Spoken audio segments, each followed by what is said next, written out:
విజయ్ తలపతి తమిళనాడు మొత్తం పొలిటికల్ సినారియోను మార్చిన real time hero అని చెప్పుకోవచ్చు. ఎందుకనంటే ఇప్పటి వరకు హీరోగా సినిమా ప్రపంచాన్ని ఏలిన వాళ్ళల్లో కొద్దిమంది మాత్రమే సీఎం అయ్యారు.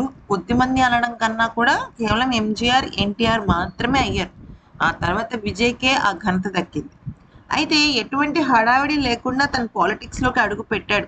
పెట్టిన తర్వాత ఇక ఊహించని విధంగా తనకి ప్రజాదరణ వచ్చింది. తనిచ్చిన హామీలు కానీ, తను చూపించిన తెగువ కానీ ప్రేక్షకులు నిజంగా పట్టం కట్టారు.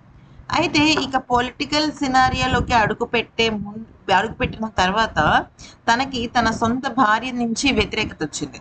త్రిషతో లవ్ అఫైర్ నడిపిస్తున్న విజయ్‌కి నేను విడాకులు ఇవ్వబోతున్నాను అంటూ ఒక ప్రకటన రావటము. అంటే త్రిష డైరెక్ట్‌గా చెప్పకపోయినప్పటికీ కూడా ఇది ఓపెన్ సీక్రెట్ అన్నమాట. అయితే ఈ నేపథ్యంలో విజయ్‌కి పర్సనల్ లైఫ్‌కి సంబంధించిన ఎదురుదెబ్బ ఉంటుందేమో అనుకున్నారు.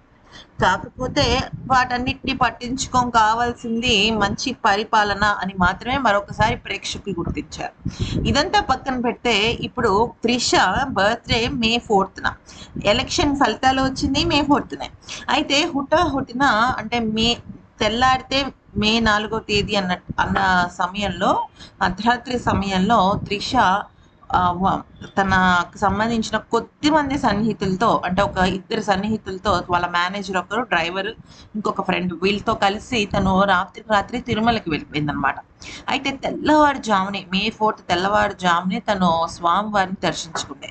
మీ బర్త్‌డేని దర్శించుకున్నారా అంటే లేదు లేదు ఈరోజు నాకు ఒక స్పెషల్ డే. ఆ స్పెషల్ డేని నేను ఈ రకంగా స్టార్ట్ చేసి మంచి సెలబ్రేషన్స్‌తో ముగించాలనుకుంటున్నాను అంటూ తను చెప్పడంతో ఇక అందరూ కూడా విజయ్ గెలవడం కోసమే పార్టీలో అంటే పార్టీ తను స్థాపించాలి.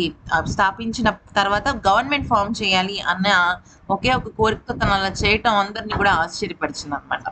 అంతేకాకుండా నేను తిరుమల శ్రీవారిని దర్శించుకోవడానికి ప్రత్యేకమైన రీజన్ ఉంది అని చెప్పడంతో ఇక ప్రతి ఒక్కరు కూడా సూపర్ హ్యాపీ అయిపోయారు.